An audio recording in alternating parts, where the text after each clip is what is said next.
Bonjour à tous, aujourd'hui dans cette vidéo, on préparait l'ensileuse pour l'ensilage d'herbe. Donc là, on a démonté tous les couteaux.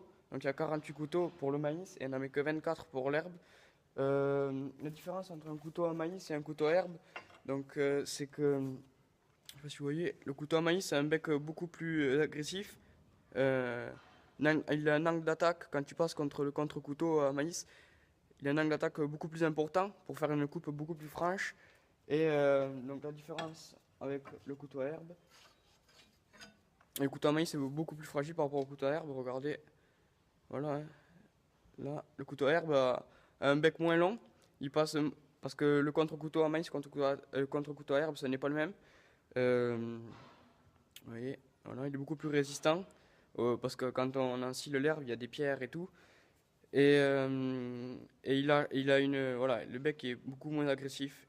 Et puis on en met que 24 parce que déjà ça fait moins tirer. Et puis pour l'herbe, ça a besoin d'être assez haché, moins fin par rapport au maïs qui lui, faut pas le broyer, il faut pas l'écraser, il faut écraser les grains. Et puis il faut couper le maïs avec une coupure franche parce que les vaches ne mangent pas de la purée.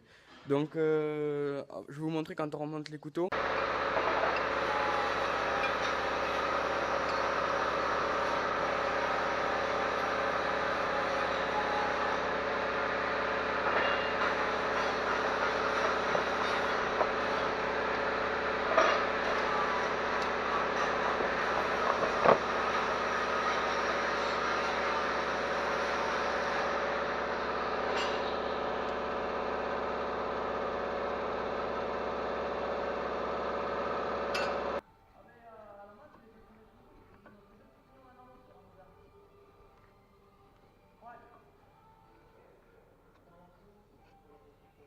Alors là, on règle donc le couteau pour qu'il vienne frôler le contre-couteau qui est ici, là, qui est en bas. Je sais pas si vous voyez, il y a le contre-couteau ici. Donc pour que là, cette barre là, c'est le niveau du contre-couteau qui est en bas, quoi. Donc pour le régler, ce qu'on fait, c'est qu'on évite les deux côtés, on vise celui du milieu. Donc on le tire bien, le couteau, et là, il va se mettre en ligne tout seul normalement, et pas s'étirer.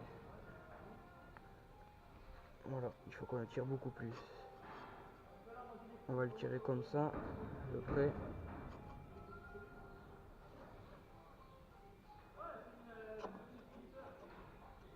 Voilà, comme ça. Là. Et là, il aligne normalement.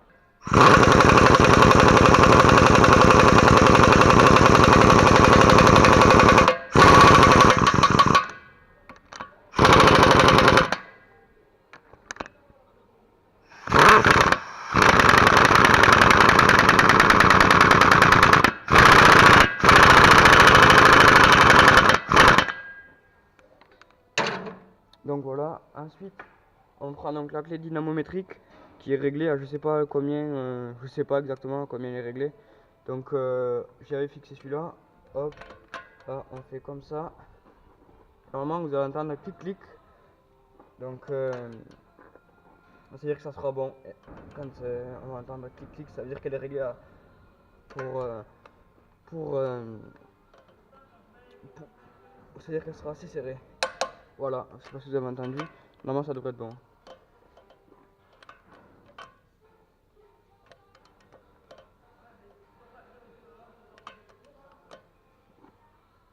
Voilà, là, voilà, on fait celui-là.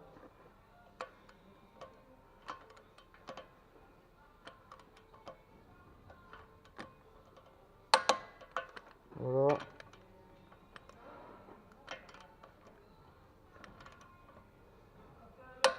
Voilà. Et celui-là. Voilà. On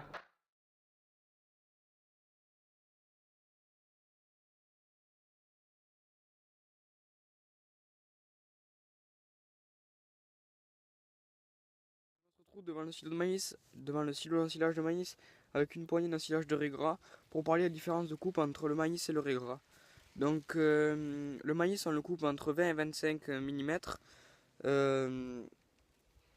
Voilà comme ça. comparé au riz gras qu'on le coupe à 9, 10, 15 centimètres. Donc les tiges, voilà. Les tiges. Pourquoi on le coupe aussi long le riz gras? Mais pour faire de la fibre en fait pour les vaches.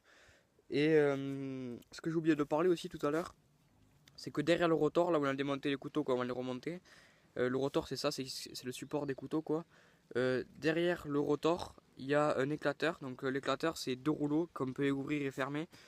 Et ça sert à éclater les grains de maïs quand on l'ensile. Puisque. Attendez, je vous en trouve un grain de maïs éclaté. Ah, mais j'en avais un, je l'ai fait tomber. Euh, voilà, grain de maïs. Donc, donc voilà, là il est écrasé quoi. Attendez, je vais mettre une de ma main pour que vous puissiez le voir. Voilà, celui-là il est écrasé un peu. Il y en a d'autres, hein, voilà. Celui-là par exemple, qui est totalement déchiqueté quoi, qui est écrasé. Voilà. Pourquoi il faut les écraser alors ces grains de maïs? Alors en fait c'est tout simple. On les écrase parce que les vaches quand elles mangent comme ça le maïs, le grain comme ça, tout entier, et ben elles le digèrent pas en fait. Donc elles mangent pas les protéines qu'il y a dedans. Et donc quand elles font leur déjection, ben, elles le retrouvent dans les bouses. Alors ben c'est pas bien parce que c'est un peu du gaspillage quoi. Et ben, puisque les vaches n'utilisent pas l'énergie qu'il y a dans le grain.